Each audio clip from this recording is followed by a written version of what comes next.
Mapagpalang araw po sa inyong lahat.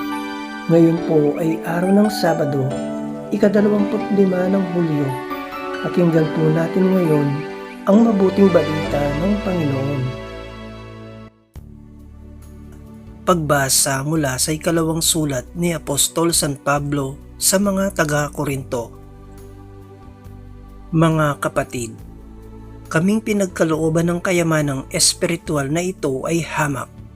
Kumbaga sa sisidlan ay palayok lamang, upang ipakilalang ang di madirip na kapangyarihan ay sa Diyos at hindi amin.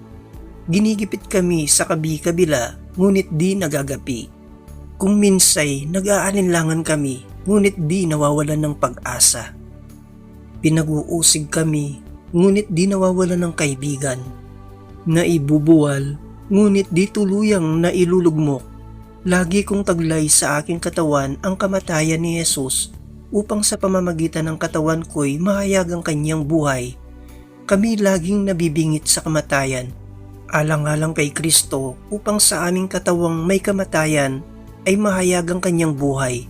Ano pat habang ako'y dahan-dahang namamatay, nagkakaroon naman kayo ng buhay na walang hanggan. Sinasabi sa kasulatan, nagsasalita ako sapagkat ako'y sumasampalataya. Bunga ng gayong diwa ng pananampalataya. Nagsasalita rin ako sapagkat ako may sumasampalataya. Sapagkat nalalaman kong ang Diyos na muling bumuhay sa Panginoong Yesus ang siya ring bubuhay sa akin kasama niya at magdadala sa inyo at sa akin sa kanyang piling. Ang lahat ng pagtitiis ko ay sa kapakanan ninyo upang sa pagdami ng mga nakatatanggap ng mga kaloob ng Diyos, lalo namang dumami ang magpapasalamat at magpupuri sa Kanya. Ang Salita ng Diyos. Salamat sa Diyos. Salmong Tugunan. Ang nagtanim na may luha ay aaning natutuwa. Nang lingapin tayo ng Diyos at sa Sion ay balik ang nangyaring kasaysayay parang isang panaginip. Lahat tayo ay natuwa, masasayang nagsiawit. Ang nagtanim na may luha ay aaning natutuwa. Ang sabi ng mga bansang nagmamasid sa paligid, ang ginawa ng Diyos nila ay dakila. Anong rikit? Dakila ngang masasabi, pambihira ang ginawa. Kaya naman kami ngayon, kagalakay di kawasa. Ang nagtanim na may luha ay aaning natutuwa.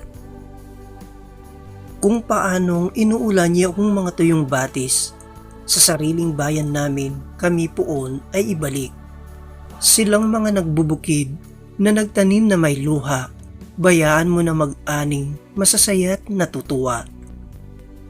Ang nagtanim na may luha ay aaning natutuwa. Yaong mga nagsihayong dalay binhit na nanangis, ay aawit na may galak, dalay ani pagbalik. Ang nagtanim na may luha ay aaning natutuwa. Aleluya, aleluya. Hinirang tayo ni Kristo upang mamungang totoo bilang mabubuting tao. Aleluya, aleluya. Ang mabuting balita ng Panginoon ayon kay San Mateo.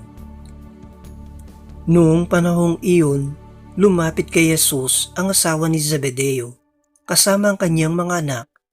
May ibig siyang hilingin, kaya't lumuhod siya sa harapan ni Jesus. Ano ang ibig mo? Tanong ni Jesus.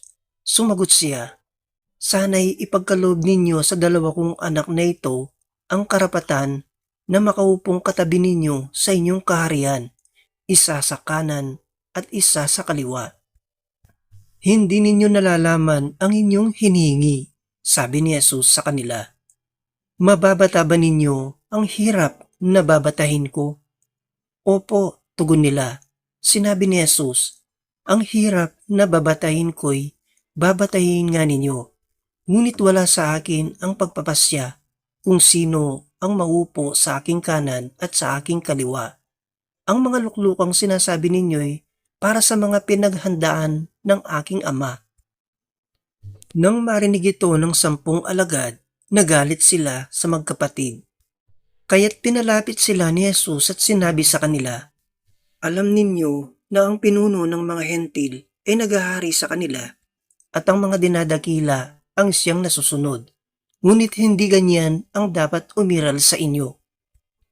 Sa halip, ang sinuman sa inyo na ibig maging dakila ay dapat maging lingkod, at sinumang ibig maging pinuno ay dapat maging alipin ninyo, tulad ng anak ng tao na naparito hindi upang paglingkuran, kundi upang maglingkod at ialay ang kanyang buhay upang matubos ang marami."